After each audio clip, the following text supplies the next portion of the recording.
Halo Next Gen, welcome to Online Church. So hari ini kita akan masuk ke part kita yang selanjutnya, yaitu Famous Last Word. Part yang kedua akan dibawakan oleh Gary Chandra. So mari kita siapkan hati kita untuk mendengarkan firman Tuhan. So let's get started.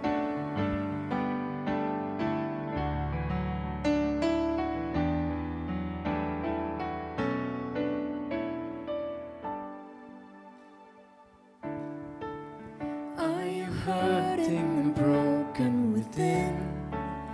Overwhelmed by the weight of your sin? Jesus is calling. Have you come to the end of yourself? Do you thirst for a drink from the well? Jesus is calling. Come on, everyone, sing. Oh, come to the altar. The Father's arms are open wide. Forgiveness was bought with the precious blood of Jesus Christ.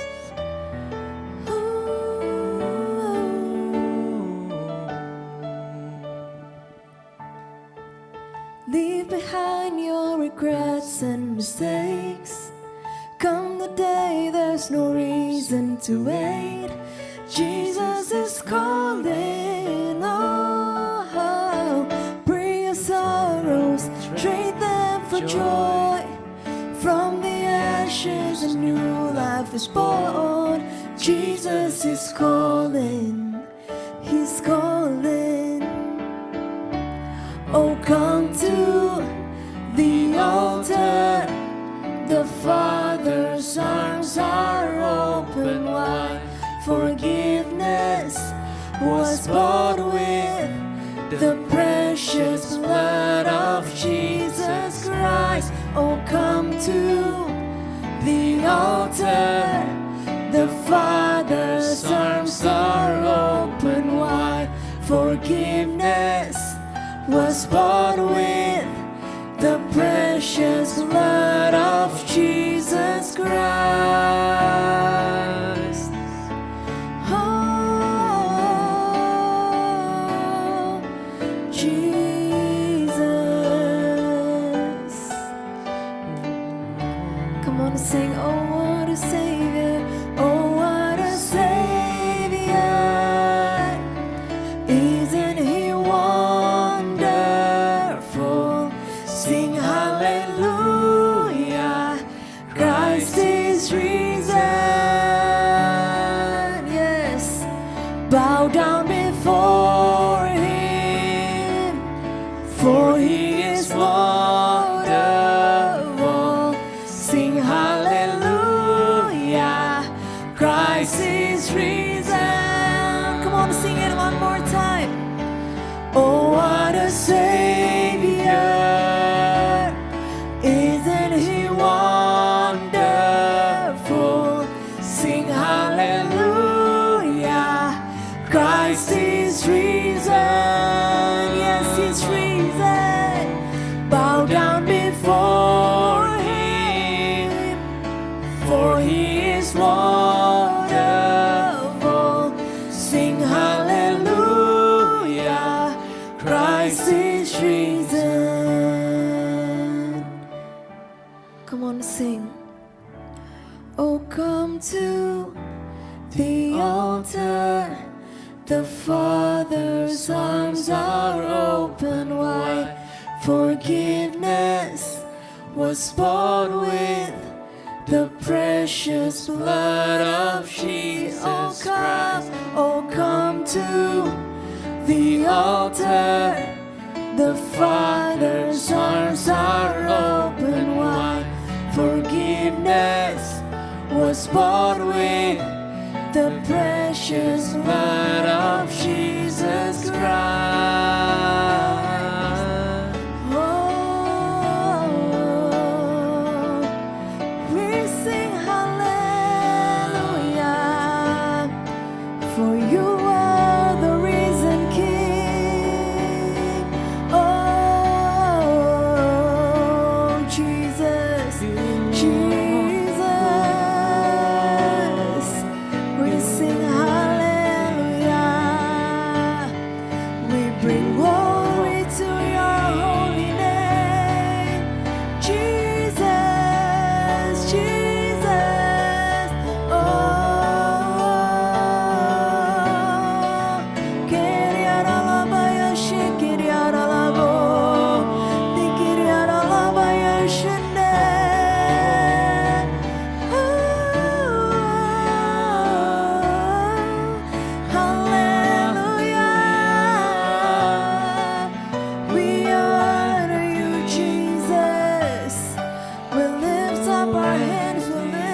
our voice, praise your holy name.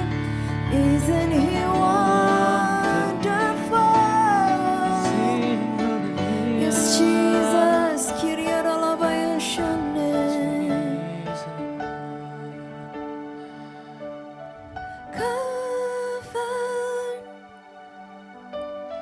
Covered, covered,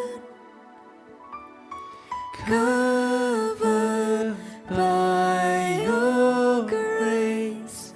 Oh, I am covered, covered, covered by your grace. Sing it one more time. Say covered, covered, covered, covered by your grace. Oh, covered, covered,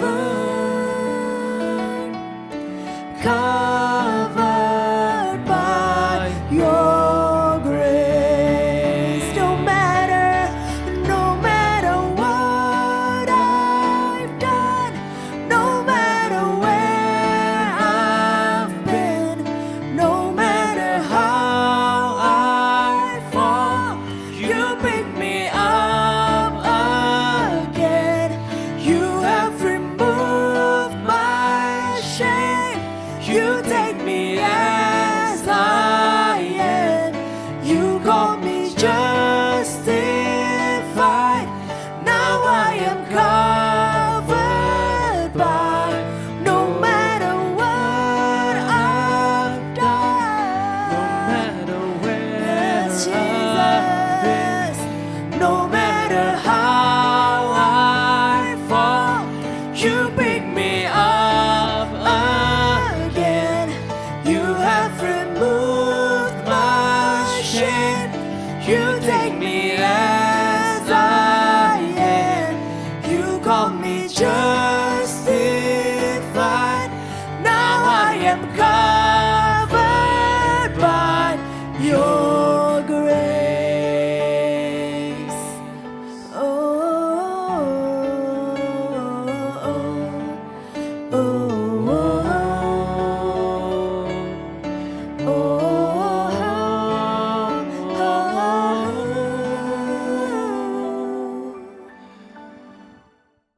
Mari kita bersama dalam doa. Terima kasih Bapak untuk segala berkat yang telah Bapak berikan. Terima kasih untuk segala kasih yang telah Bapak berikan atas segala perlindungan di tengah-tengah pandemi ini ya Bapak. Terima kasih. Bapak, sebentar kami ingin memberikan sedikit dari berkat kami biar kami dapat tetap taat walaupun di tengah-tengah pandemi ini ya Bapak. Terima kasih Bapak, hanya dalam nama Tuhan Yesus, oleh amin.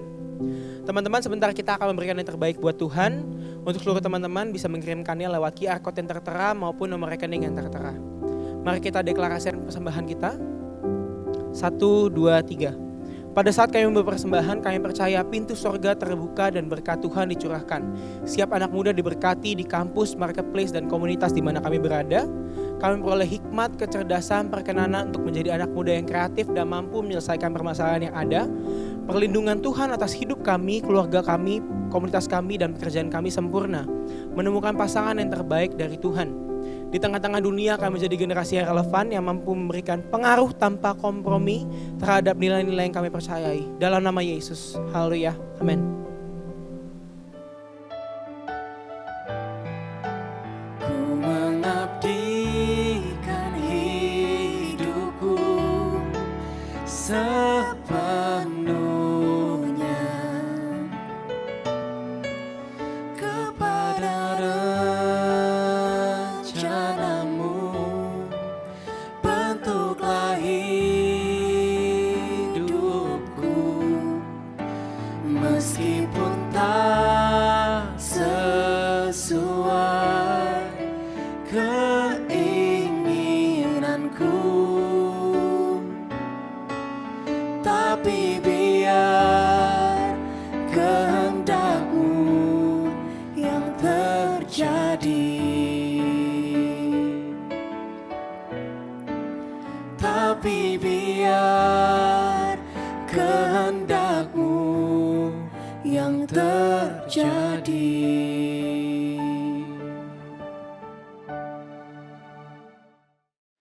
Bapa yang baik, kami mengucap syukur Tuhan untuk kesetiaan-Mu. Kami mengucap syukur Tuhan untuk perlindungan-Mu yang begitu sempurna kemanapun kami pergi, kemanapun kami melangkah Tuhan. Terima kasih kalau hari ini kami boleh mendengar firman Tuhan. Kalau sebentar kami mempersiapkan hati kami Tuhan, Kau berikan kami hati seorang hamba dan telinga seorang murid untuk menerimanya Tuhan. Terima kasih Bapa, Kau urapi hamba-Mu yang menyampaikan firman-Mu Tuhan, biar apapun yang keluar dari mulutku, itu semua seirama sesuai dengan isi hati Tuhan. Hanya di dalam nama Yesus kami berdoa, yuk sama-sama kita katakan. Amin. Hi everyone, welcome back to WTC Next Gen online service. So I hope I can see you face to face, but anyway, dimanapun teman-teman berada saat ini, dimanapun kalian semua nonton ibadah kita hari ini, gue yakin dan percaya kita semua dalam keadaan yang baik, dalam keadaan sehat. Amin. So teman-teman, kita akan melanjutkan series kita. Kalau minggu lalu kita baru masuk ke dalam series yang baru, yaitu Famous Last Words. Nah minggu ini kita akan masuk ke dalam part yang kedua. Jadi kalau buat teman-teman yang sempat miss, yang mungkin gak sempat ikut minggu lalu, gue mau jelasin sedikit. Apa sih sebenarnya famous last words dan what to expect in this series. Oke? Jadi sebenarnya sesuai namanya teman-teman. Famous last words, kalau diartikan kira-kira kata-kata terakhir yang terkenal. Kurang lebih kayak gitu ya. Jadi kita juga akan ngelihat selama 5 minggu series ini berlangsung, dari minggu lalu, kita akan ngelihat beberapa kata terakhir dari satu sosok, dari satu pribadi yang sangat terkenal, dari zaman dulu sampai sekarang, gua rasa semua orang pernah dengar nama dia, yaitu siapa? Tentu saja dia tidak lain adalah Yesus. Sebagai orang Kristen, ya kan, sebagai orang percaya, Yesus adalah role model kita, dia adalah teladan kita, teman-teman. Jadi selama series Famous Last Words ini berlangsung, kita akan ngelihat beberapa kata terakhir atau pesan-pesan terakhir Yesus sebelum Yesus mati di atas kayu salib. Nah teman-teman, di series minggu ini, gue beri judul Unity Not Uniform. Nah buat teman-teman di FLCC, beberapa pengerja mungkin udah langsung ngeh gitu ya, karena waktu itu kita pengerja di FLCC pernah pakai tagline Unity Not Uniform sebagai salah satu tagline kita untuk retreat pengerja beberapa tahun yang lalu. Udah cukup lama lah itu, dan hari ini gue mau pinjam sebagai judul sharing hari ini. Unity Not Uniform, atau artinya kesatuan bukanlah keseragaman. Oke teman-teman, gue akan mulai dengan satu pertanyaan. Sebenarnya bukan pertanyaan sih, jadi gini ceritanya. Kemarin waktu gue lagi mempersiapkan materi ini, gue come up dengan satu istilah, dengan satu term yang menurut gue baru. Karena sebelumnya gue belum pernah dengar istilah ini sama sekali. Oke, jadi hari ini gue pengen nanya, apakah teman-teman pernah dengar yang namanya, pernah dengar istilah opposites attract? I'm sorry for my bad pronunciation, untuk lebih jelasnya mungkin teman-teman bisa lihat di layar nanti, opposites attract. Oke, mungkin ada beberapa yang tahu, that's good, tapi mungkin ada juga beberapa di antara kalian yang sama seperti gua, baru pertama kali dengar opposites attract, maka gua akan coba jelasin secara singkat apa sih sebenarnya opposites attract itu. Nah, opposites attract, dari yang gue baca teman-teman, ini adalah satu ide, adalah satu teori yang bilang kalau kita manusia itu cenderung lebih tertarik sama orang-orang yang berbeda sama kita. Jadi berbeda dalam personality, berbeda dalam interest, hobi, taste, selera, dan masih banyak lagi. Jadi contohnya kayak gini, kalau misalnya lu adalah orang yang pemalu, ya kan, lu orang yang malu-malu, lu orang yang introvert, nah cenderung lu akan lebih tertarik sama orang-orang yang sebaliknya.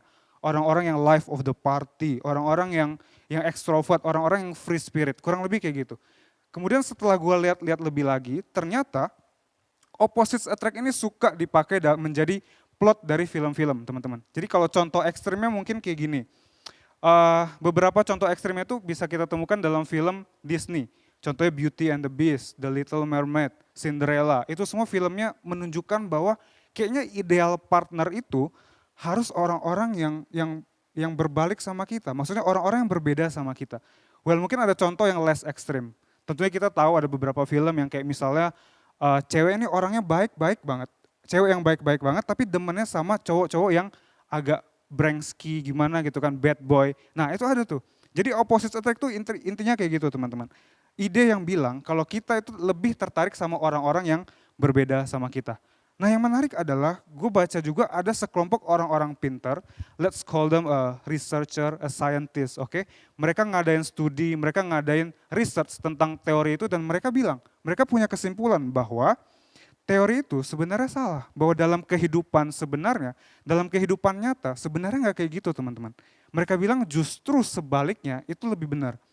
Kalau tadi opposite attract itu bilang kita lebih tertarik sama orang-orang yang berbeda sama kita, si saintis-saintis ini bilang, enggak loh, justru sebaliknya.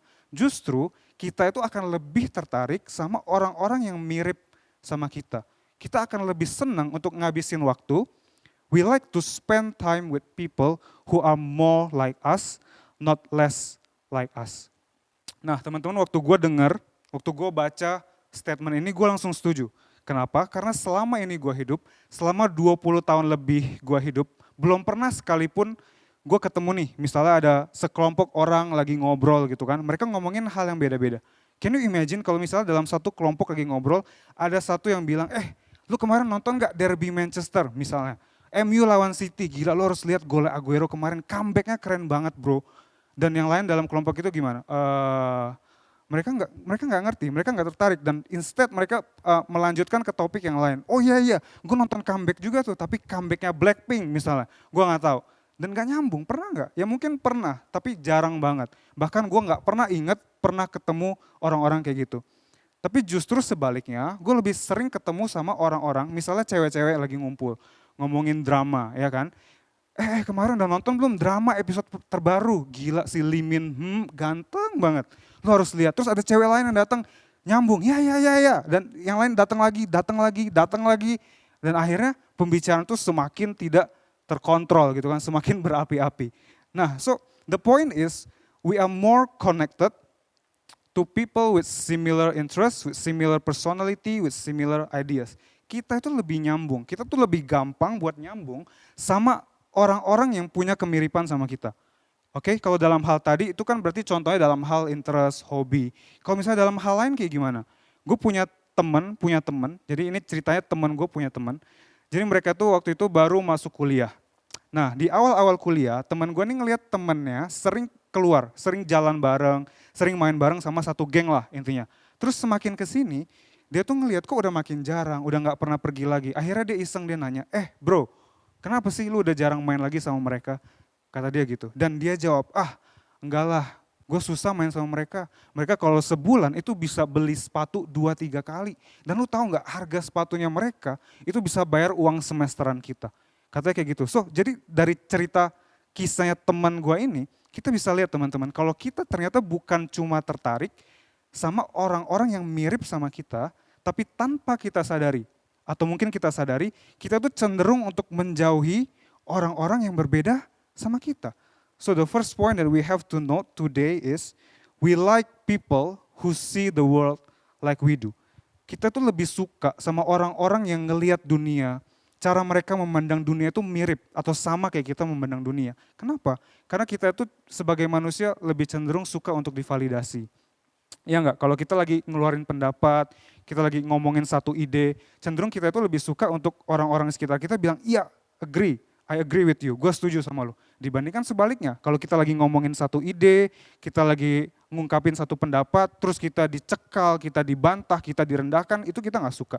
So we like people who see the world like we do. And the more you have in common, the stronger the relationship will be. Nah tapi, ada tapinya teman-teman. Ada satu masalah yang besar. Apa itu? Masalahnya adalah kita dikelilingi. We are surrounded by people who are nothing like us.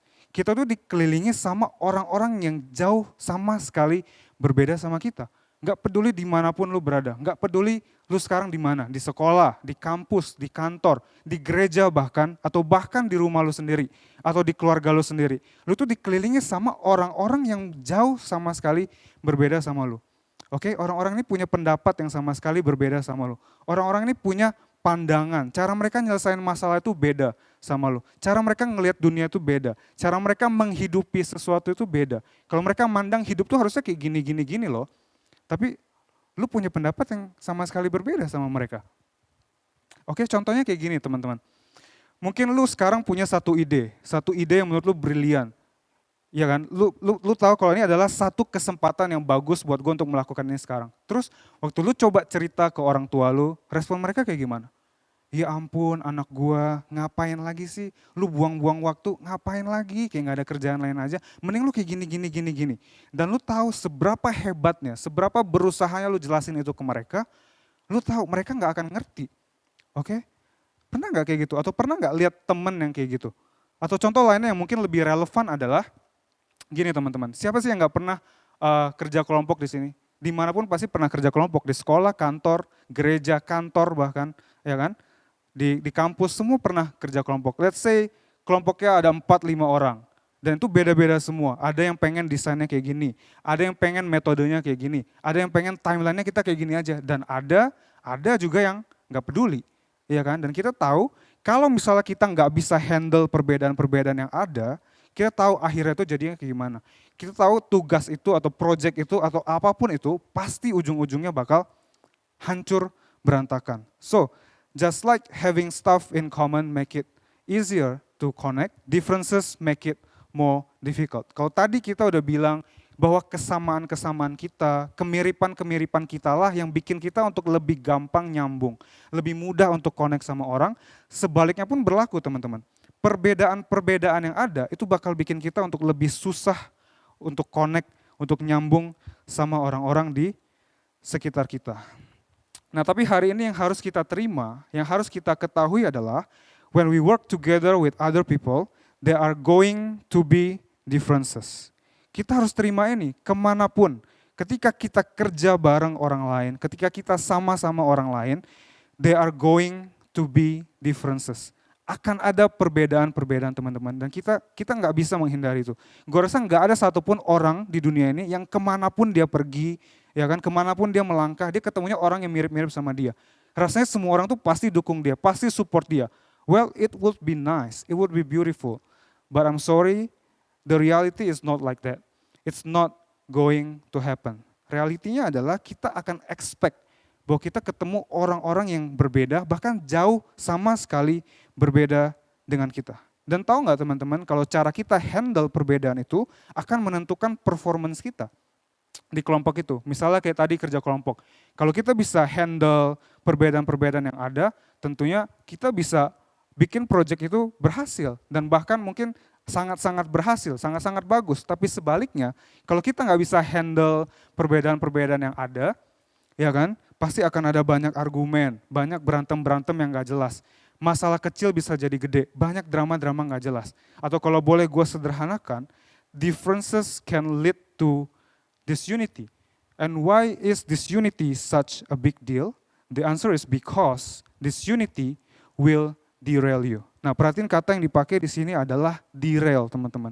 Derail ini biasa dipakai untuk kereta api. Kita tahu kalau kereta api biasa kan di dalam rel, ya kan? Ketika dia keluar dari relnya atau tergelincir, kita bilangnya derail. Nah, jadi maksudnya apa derail itu? Maksudnya adalah kita nggak lagi berada di jalan kita yang seharusnya. Dan lebih parahnya lagi, waktu kereta api tergelincir, derail, kita tahu bahwa dia perlahan-lahan akan nabrak dan dia akan hancur. So disunity will derail you. Disunity in your family will derail your family. Disunity in your friendship will derail your friendship. Dimanapun aspek kehidupan, kalau ada disunity di sana, it will derail it. So, kalau boleh gue ulang, differences can lead to disunity, and disunity will derail you. Okay, so let's pause there for a minute. Kita akan lihat kebenaran firman Tuhan, teman-teman. Kalau minggu lalu Hose udah cerita banyak tentang pesan-pesan terakhir Yesus, waktu di mana Yesus dan murid-muridnya lagi makan, atau yang biasa kita kenal dengan perjamuan terakhir, atau the last supper. Nah, di minggu ini kita akan ngelihat kejadian setelah kejadian itu. Mungkin banyak di antara kita yang tahu bahwa setelah itu, Yesus dan murid-muridnya pergi ke Taman Getsemani. Di sana Yesus ngapain? Yesus berdoa, teman-teman. Nah, gue mau nanya dulu. Gue pengen ngajak kita semua berpikir sebentar. Kalau misalnya lu sekarang disuruh berdoa, alright, if you can pray for anything right now, what would it be? Kalau lu sekarang disuruh berdoa, lu doain apa sih? Ya mungkin pastinya beda-beda di antara kita semua, ya enggak?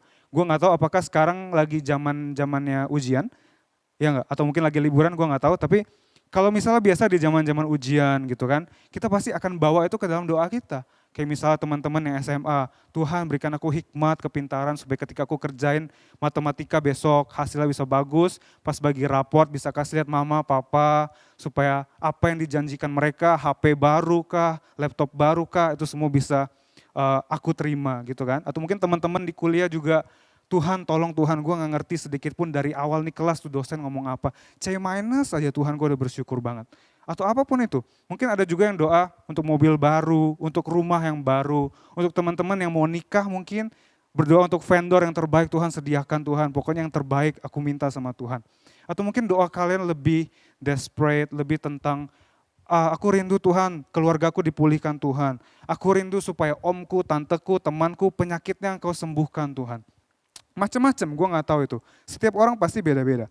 Nah kalau gue ganti pertanyaannya sedikit, gue ganti konteksnya sedikit teman-teman. Jadi kayak gini, kalau misal lu tahu saat ini adalah saat-saat terakhir dalam kehidupan lu tahu kalau hidup lu itu gak akan lama lagi.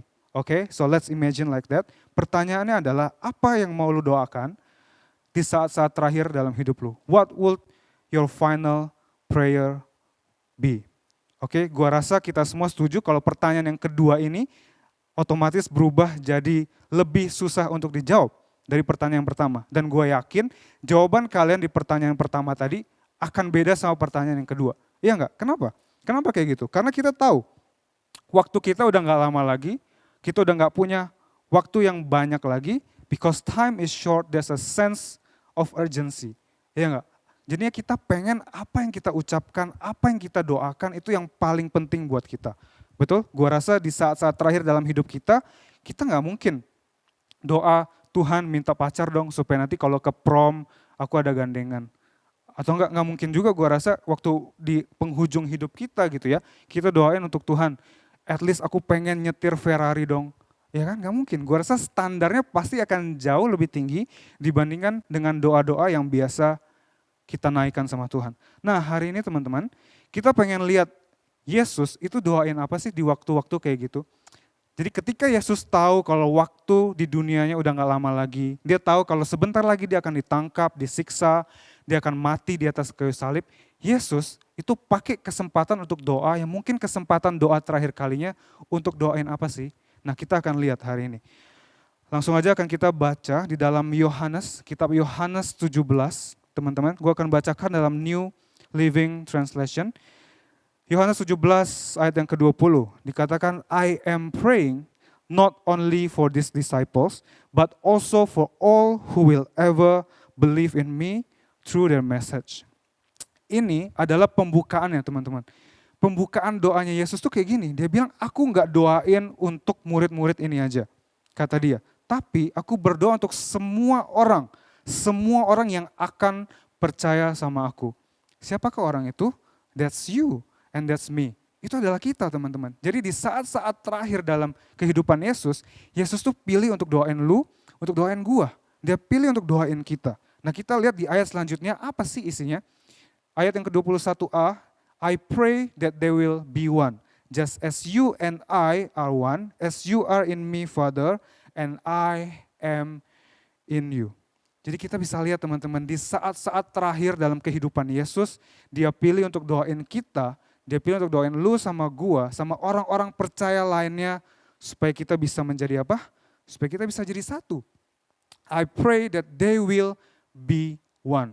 Wow, Yesus gak doain untuk gereja-gereja supaya makin lama, makin bertumbuh besar. Yesus gak doain supaya gereja-gereja makin lama bisa financially stable and all that.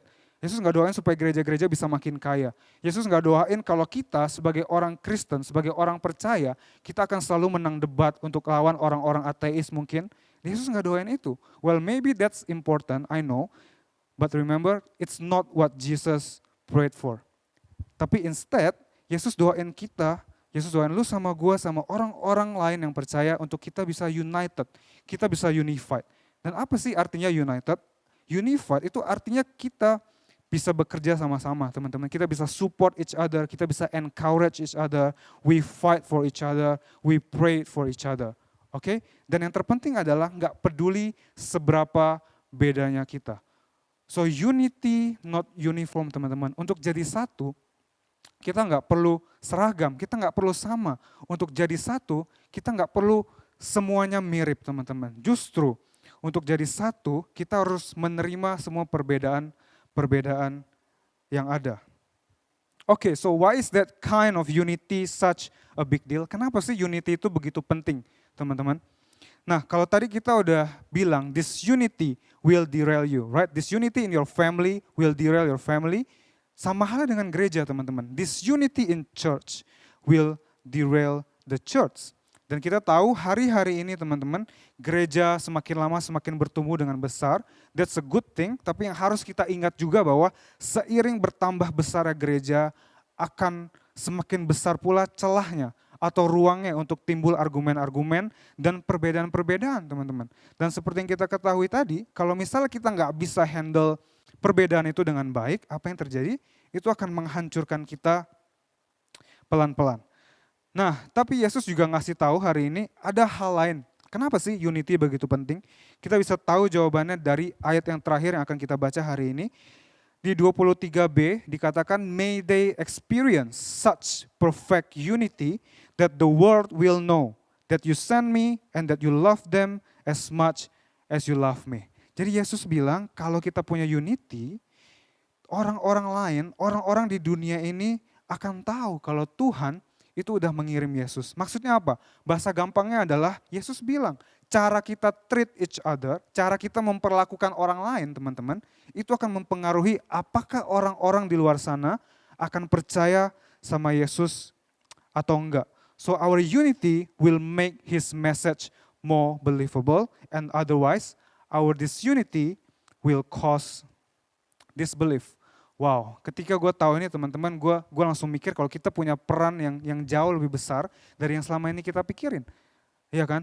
Pastinya kita punya kenalan, kita punya teman, kita punya saudara, keluarga, atau siapapun orang yang kita kasihi, orang yang kita sayangi, orang yang kita peduli, dan kita tahu mereka belum kenal sama Yesus hari-hari ini. Mungkin kita bawa mereka ke dalam doa kita setiap harinya, Tuhan tolong jamah mereka, Tuhan ketemu sama mereka secara pribadi. Tapi hari ini Yesus ngasih tahu hal yang mungkin kita lupain, atau bahkan mungkin kita nggak tahu, bahwa our unity or our disunity itu bakal pengaruh teman-teman, sama orang lain, apakah mereka akan percaya sama Yesus atau enggak.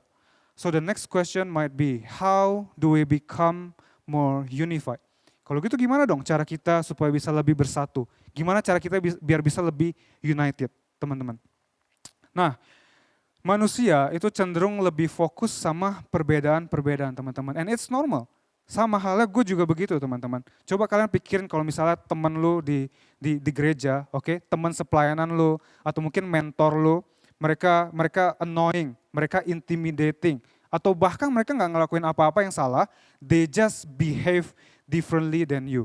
Percaya sama gue, percaya kalau kita akan lebih gampang untuk ngomongin mereka. It's a lot easier for us to make fun of them, to gossip about them, right? Or maybe to argue with them, okay?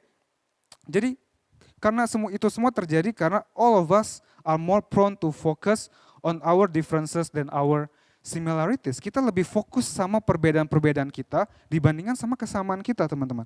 Jadi caranya gimana supaya kita bisa lebih united? Kita bisa mulai dari shift pandangan kita dari yang awalnya kita ngelihat perbedaan-perbedaan, kita coba untuk mencari apa aja sih kesamaannya, similarities yang ada. Nah, gue tahu itu nggak gampang karena tadi gue udah bilang kita semua punya perbedaan. Kita tuh dikelilingi sama orang-orang yang jauh sama sekali berbeda sama kita. Tapi gue mau kasih tahu hari ini bahwa tahu nggak ada satu hal yang gue jamin kita semua sama-sama punya.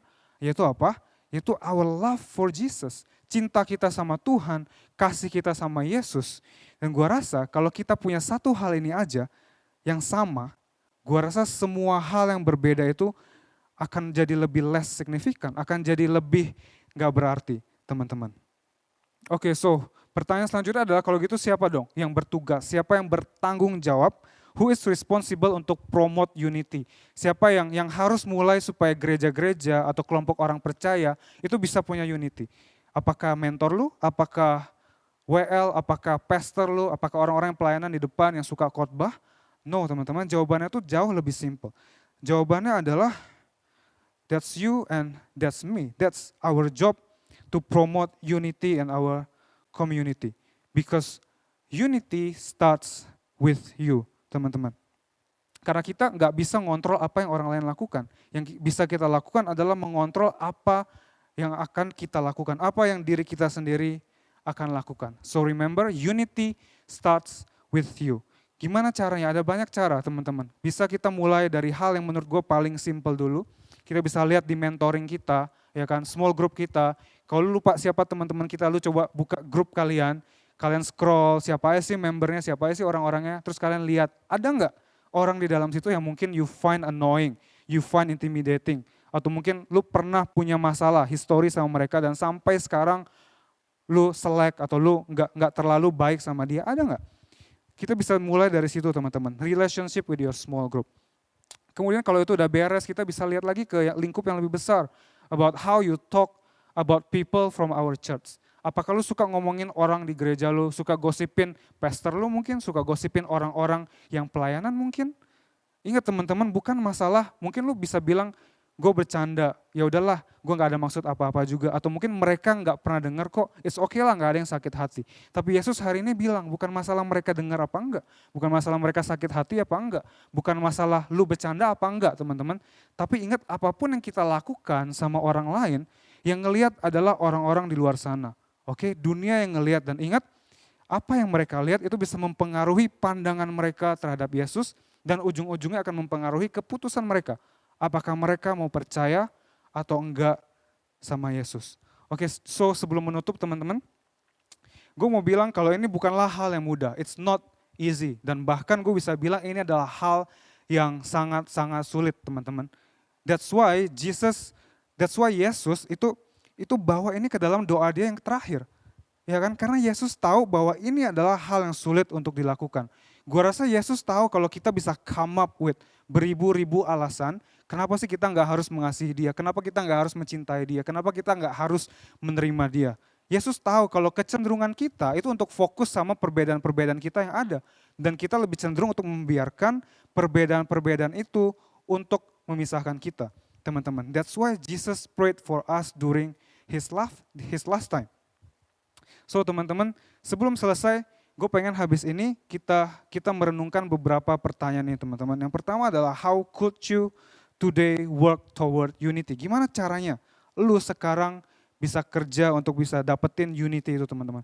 Kalau dari tadi lu mungkin mikir, udahlah gue sih oke aja sih, gue fine aja sih rasanya. Gue gak pernah punya masalah sama orang lain, but remember, unity starts with you.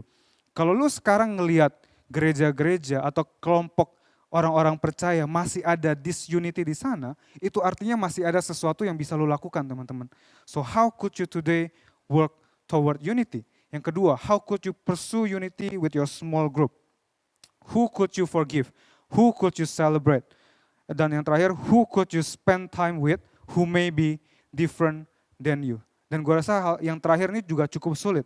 Siapa orang yang lu pikir berbeda sama lu, yang selama ini lu pikir mereka beda, yang gak pernah lu deketin, gak pernah lu spend time with, tapi hari ini lu mau ambil keputusan buat, oke, gue mau coba dong. Di antara perbedaan-perbedaan kita, dari antara semua perbedaan-perbedaan kita yang ada, gue pengen coba spend time with him, with her, untuk ngelihat ada gak persamaan kita. Oke teman-teman, yang terakhir gue mau bilang, unity is essential to accomplishing any goal. Gak mesti harus dalam hal-hal gereja teman-teman. Kalau lu ingat, tadi gue ngomongin di awal-awal gak ada menyentuh gereja sama sekali. But it works. It works in your family. If you want success in your family, you have to have unity. Kalau mau berhasil dalam hubungan lu, dengan relationship, dengan pertemanan lu harus bisa punya unity teman-teman. And yang harus kita ingat hari ini juga adalah unity starts with you. Amin. So teman-teman, gue harap kita semua belajar sesuatu yang baru hari ini. Gue berdoa supaya ketika kita pulang, ketika kita dengar firman ini dan kita lakukan, gue berdoa supaya setiap orang yang tadinya kita doain untuk percaya sama Tuhan, perlahan-lahan mereka mulai mau, gue mau dong coba kenal lebih lagi sama Tuhan. Alright, so mari kita siapkan hati kita untuk terima perjamuan kudus. Thank you Father, thank you Jesus. Amin. Next Gen, kita akan siapkan roti dan anggur untuk perjamuan kudus kita hari ini. Jika kalian sudah menyiapkan, mari sama-sama kita akan menyatukan hati kita akan berdoa. Bapa, kami ucap syukur untuk setiap pengorbanan yang sudah Engkau kerjakan melalui anak-Mu yang tunggal, Yesus Kristus, mati di kayu salib, menebus dosa-dosa kami. Hari ini kami memperingati setiap penebusan dan karya anugerah Tuhan yang luar biasa dalam setiap kehidupan kami yang percaya kepada Engkau. Oleh sebab itu hari ini kami menyiapkan hati untuk kami menerima perjamuan kudus hari ini. Mari kita angkat roti tangan kanan kita. Sebab apa yang telah aku teruskan kepadamu, telah aku terima dari Tuhan, yaitu bahwa Tuhan Yesus pada malam waktu Ia diserahkan, mengambil roti, dan sesudah itu Dia mengucap syukur atasnya, Ia memecah-mecahkannya dan berkata, inilah tubuhku yang diserahkan bagi kamu, perbuatlah ini menjadi peringatan akan aku. Next Gen, bukankah roti yang kita angkat ini adalah lambang persekutuan kita dengan tubuh Kristus? Amin. Mari kita makan dalam nama Yesus.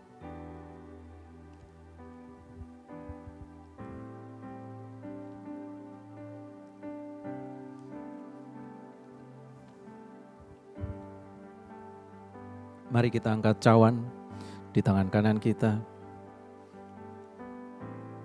Demikian juga Dia mengambil cawan sesudah makan lalu berkata, cawan ini adalah perjanjian baru yang dimeteraikan oleh darahku. Perbuatlah ini setiap kali kamu meminumnya menjadi peringatan akan aku. Next Gen yang dikasihi Tuhan, bukankah cawan yang kita minum ini adalah lambang persekutuan kita dengan darah Kristus? Amin. Mari kita minum dalam nama Yesus. Mari kita mengucap syukur bersama Tuhan. Kami bersyukur, terima kasih buat pengorbanan-Mu, buat kasih setia-Mu yang tak pernah berubah, dulu, sekarang, dan selamanya. Thank you Lord, thank you Jesus, thank you for your blood. Terima kasih buat setiap pengorbanan yang sempurna, menebus dosa-dosa kami. We thank you Lord, we thank you Lord. Kami mengucap syukur untuk setiap tubuh dan darah-Mu Tuhan, yang menjadi lambang persekutuan kami dengan Tuhan. Dan biarlah hari ini, lewat perjamuan kudus yang kami terima, kami boleh disatukan dengan Kristus. Kami boleh disatukan dengan Bapa di surga, sehingga hidup kami diubahkan, sehingga kami boleh mengalami kedekatan dan keintiman dalam dimensi yang lebih dalam lagi. Oleh karena itu Tuhan, berkati hidup setiap kami, berkati hidup setiap anak-anak muda-Mu, generasi muda-Mu ya Tuhan, dimanapun mereka berada hari ini, di rumah mereka masing-masing. Tuhan, Kau memberkati hidup mereka, berkat yang terbaik Kau curahkan buat setiap mereka. Berkati keluarga mereka, berkati sekolah, kuliah, pekerjaan mereka. Berkati setiap apa yang mereka kerjakan, buat menjadi berhasil dan mempermuliakan Engkau ya Tuhan. Oh, buat mereka menjadi beruntung di dalam Engkau ya Tuhan. Biarlah melalui hari ini perjamuan yang kami terima, kami memperoleh proteksi dari surga. Kami memperoleh jaminan garansi dari surga atas setiap hidup kami. Pemeliharaan-Mu sempurna, penyertaan-Mu sempurna, hikmat, marifat berlimpah-limpah Kau curahkan buat setiap kami. Kreativitas, inovasi Tuhan berikan buat setiap kami. Sehingga apa yang kami kerjakan, di situ Tuhan turut berkarya. Apa yang kami lakukan, di situ Tuhan bekerja lewat hidup kami. Sehingga kami diberkati, kami boleh mempermuliakan Tuhan lewat hidup kami. Dan melalui hidup kami menjadi tanda yang ajaib bagi banyak orang. Melalui hidup kami menjadi saluran berkat bagi generasi kami di bangsa ini dan bahkan di bangsa-bangsa. Terima kasih Tuhan Yesus. Terima kasih. Sebentar kami akan mengakhiri ibadah kami. Kami ingin menerima berkat yang terbaik dari Tuhan. Mari kita angkat dua tangan kita sama-sama. Biarlah berkat Allah Bapa kita yang berlimpah-limpah, cinta kasih yang sempurna dari anaknya yang tunggal Tuhan Yesus Kristus, dan di dalam persekutuan yang manis dengan Roh Kudus, menyertai setiap kita mulai hari ini dan bahkan sampai selama-lamanya. Kita yang percaya dan diberkati sama-sama katakan amin. Selamat hari Minggu, Tuhan Yesus memberkati. Thank you udah join bareng kita hari ini. Dan gimana tadi message-nya? Keren, gokil? Kalau misalkan gokil, kalau misalkan keren, jangan lupa direkomendasiin ke teman-teman kalian, ke sahabat kalian, ke pacar kalian, ke gebetan kalian, ke mantan kalian, mungkin ke sepupu kalian, atau ke semua orang yang masih muda. Dan biar kalian juga bisa membagikan berita-berita Injil buat teman-teman kalian. So thank you untuk semuanya. God bless you all. Peace out.